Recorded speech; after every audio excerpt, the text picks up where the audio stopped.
and revolution, oppressor and oppressed. But for every dictator overthrown and noble victory achieved, too many revolutions have succumbed to either the siren call of new tyrants or descended into bloody chaos. So how is it that the United States, formed from its own 8-year war, managed to avoid these common pitfalls? How is it that no American king stepped forward to be crowned? That 13 fractious states chose to unify rather than go their separate ways? It was largely due to the leadership of a small group of visionaries who understood the lessons of the past and sought a new, representative form of government. Leaders like George Washington, who were capable of compromise while pursuing a more perfect union.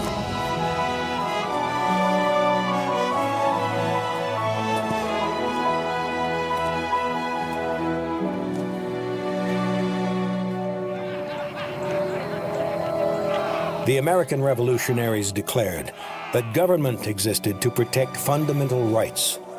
And when those rights were violated, that government could be overthrown. But what should fill the void? A government made too powerful could lead to tyranny. But without power to protect the rule of law and the liberties of the people, anarchy. The trick was finding the right balance. During the War for Independence, the colonies had united under the Articles of Confederation. The bond formed under the Articles was weak at best. The Confederation Congress had no power to tax or coordinate foreign policy. The states, retaining much of their original sovereignty, even had their own separate currencies. Though the Americans had secured their independence under the Articles, it was increasingly evident that this weak government was no match for the diverging interests and priorities of the individual states. It was a union in name only.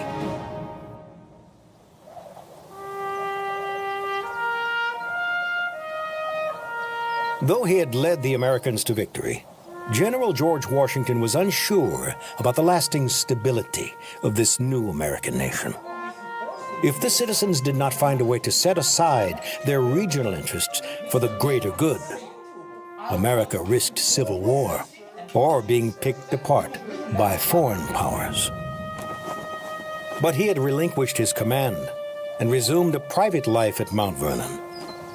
Now, he said, it was the choice of the people, whether they will be respectable and prosperous or contemptible and miserable as a nation. But his advice was ignored. The states were in debt from the war and acted with increasing self-interest. Some responded by printing paper money, causing rampant inflation. Others raised taxes on farmers, throwing them in jail when they could not pay. Without power to tax or enforce law, the Confederation Congress could do little but watch. It was so weak, it did not even have the power to enforce the peace treaty with Great Britain, whose forces lingered menacingly in American territory. Foreign policy consisted of begging for new loans to pay existing debts. By 1786, the Union was unraveling. Amending the Articles of Confederation required unanimous support of the 13 states, an impossible hurdle. To a growing number of the nation's political and intellectual leaders, a new lasting solution was needed. A new national constitution. But without widespread public support, could there really be any chance of reform? For the Constitutional Convention to have any chance of success, they needed the leadership of the only man known and trusted throughout the states. They needed George Washington. But Washington was reluctant to leave Mount Vernon and risk his hard-won reputation in a cause that was less than certain. That it is necessary to revise and amend the Articles of Confederation, I entertain no doubt, he uttered. But what may be the consequences of such an attempt is doubtful. In the fall of 1786, angry mobs of farmers, led by the Revolutionary War veteran Daniel Shays, went on the march through Massachusetts, protesting high taxes, closing courthouses, and threatening the armory in Springfield. Ultimately, Shays' rebellion was brought to a bloody halt. But the fear of further uprisings convinced Congress that action was needed.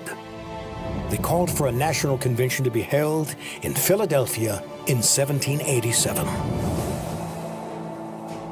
There are combustibles in every state which a spark may set fire to, Washington exclaimed. He agreed to attend the convention, concluding that reform of the present system is indispensable. He would wager his hard-earned reputation on the hope that the convention would succeed, not in revising the Articles of Confederation, but in drafting a new constitution that would create a truly national government.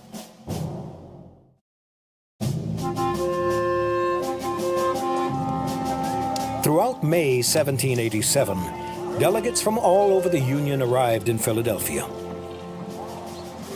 Luminaries like Benjamin Franklin and rising stars like Alexander Hamilton were in attendance. There were 7 former governors, including Virginia's Edmund Randolph, and jurists like Pennsylvania's James Wilson. And there were relative newcomers like James Madison. Eventually, 55 men would serve at the convention. And chairing this body, George Washington. Together, they had won the war. Now, they needed to secure the peace. Foreign powers had predicted the American experiment would fail. This convention sought to prove the world wrong. The delegates agreed that they would write a new constitution. It was risky.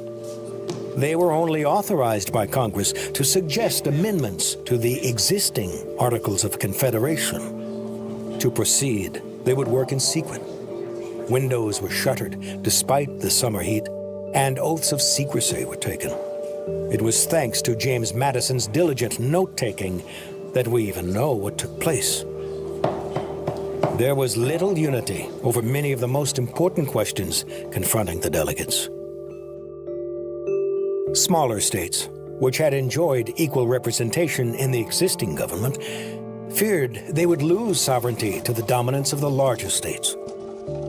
Delaware's Gunning Bedford warned that the small states would find some foreign ally if their autonomy was threatened. The larger states wanted representation based on population.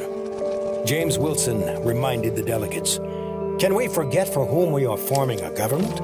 Is it for men or for the imaginary beings called states?" As the debate went on, 2 delegates from New York walked out, believing the convention had exceeded its mandate. If others left, the convention might collapse. Overseeing the debate, Washington grew anxious for a solution. Then Roger Sherman of Connecticut arrived with a proposal. It would come to be known as the Great Compromise. Sherman proposed a legislature split into 2 bodies. One would allocate representatives based on a state's population. The other would treat states as equals. Here was the birth of the House of Representatives and Senate. The Great Compromise broke the deadlock between large and small states, but left them with a new, troubling question.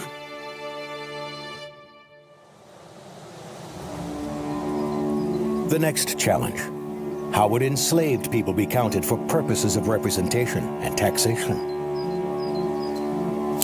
In 1787, slavery existed in every state except Massachusetts.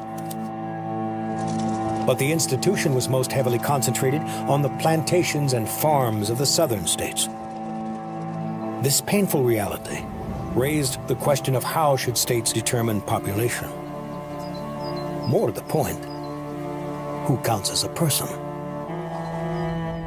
The southern state delegations, led by Charles Pinckney and Pierce Butler, sought to have slaves counted as part of their population, even though they were considered to be property by their owners.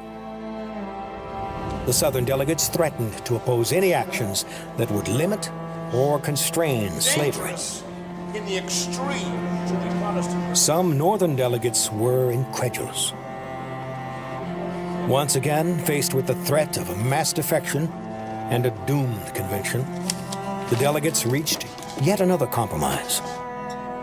They agreed to count all slaves, for purposes of representation, as 3/5 of a person. Looking back through time, this 3/5 decision looks like a moral failure. But to the delegates, many who assumed that slavery was already fading away, this compromise was deemed necessary if the Constitutional Convention was to have any chance of success. Of course, what the delegates could not see is that this new Constitution left millions in bondage and failed to extinguish the slow fuse that would ignite in bloody civil war 70 years later.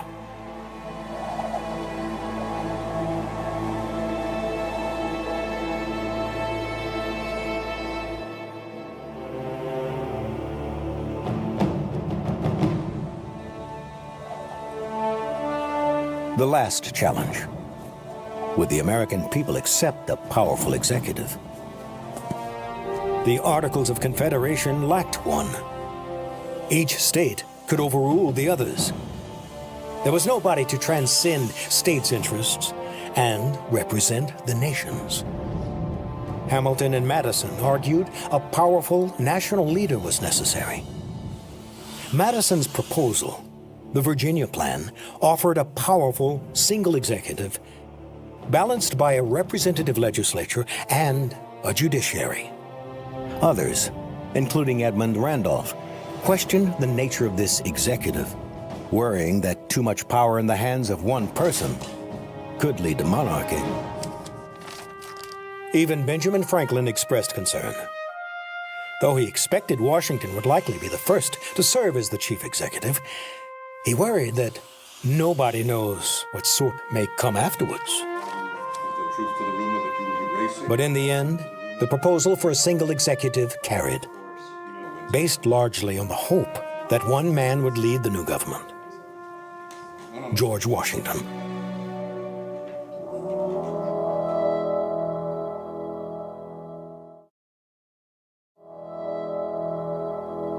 The public had been kept in the dark for months. What had the greatest minds of their country, their beloved General Washington, conceived? By the time the Constitution was ready for signing, 42 of the original 55 delegates remained in Philadelphia. Washington signed first, followed by the rest. 3 delegates, George Mason, Elbridge Gerry, and Edmund Randolph, refused to sign, protesting the lack of a Bill of Rights. What they signed contained a mere 7 articles, 7 pieces that together formed a new government. The first 3 defined the branches of government, creating checks and balances between them. 3 more outlined the relationship between the states and the federal government, along with the process for making amendments. And the 7th established rules by which the new Constitution could be adopted. The reaction was mixed.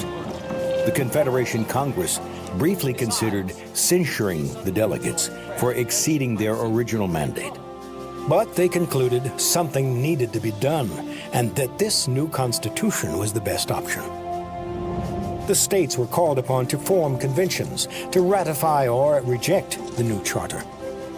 At least 9 states had to approve for it to take effect. Any less, and the Constitution would be dead.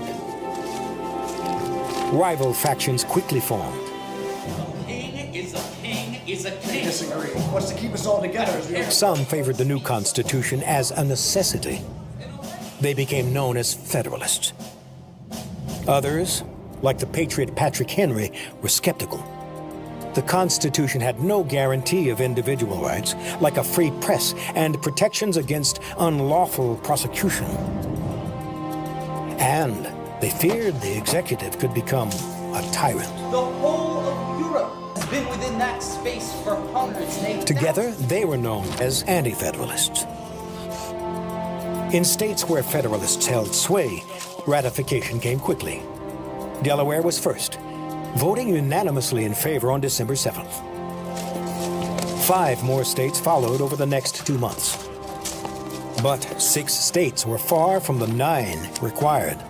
Even worse, the largest and most powerful states, New York and Virginia, were deadlocked.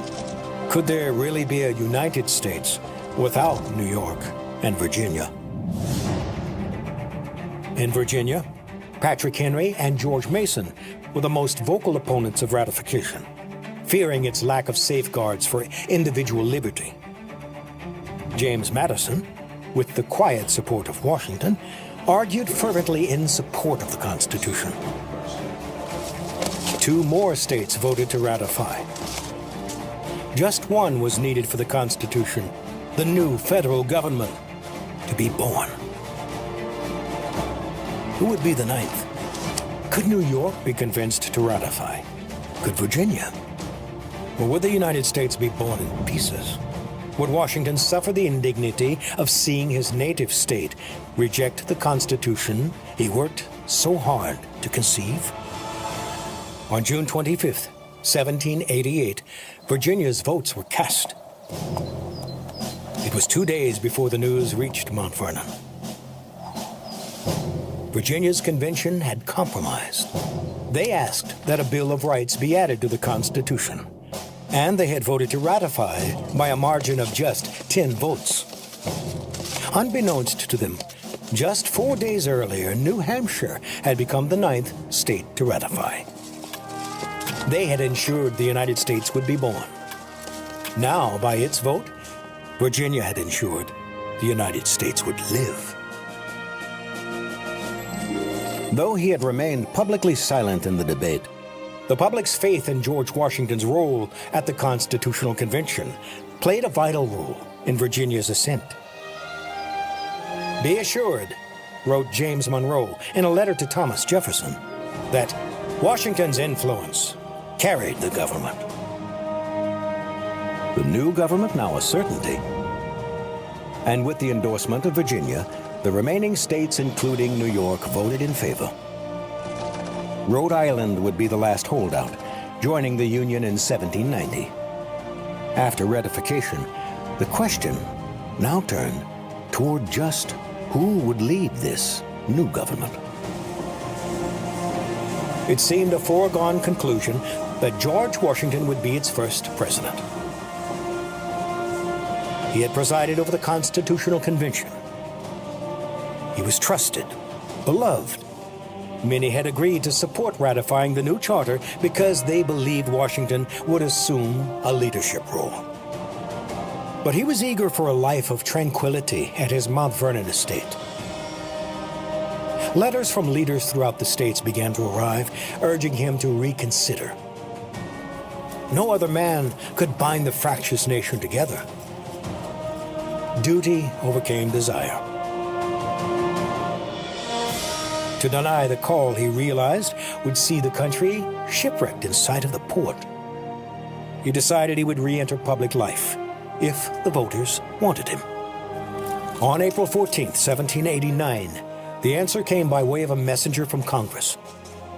It had taken several months to complete the tally. George Washington had been elected president by a unanimous vote of the electors.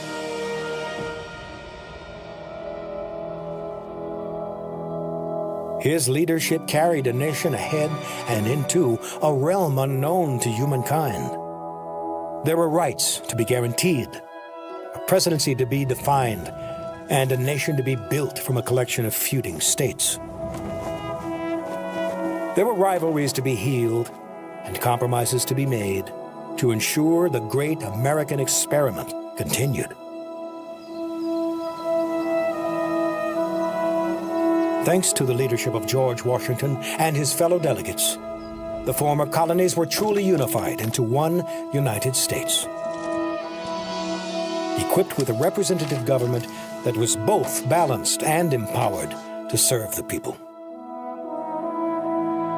Now, more than 200 years old, the U.S. Constitution has endured to become the world's oldest representative constitution in existence today. Born of compromise and enhanced through amendments, the Constitution continues to be the democratic bedrock of our more perfect union.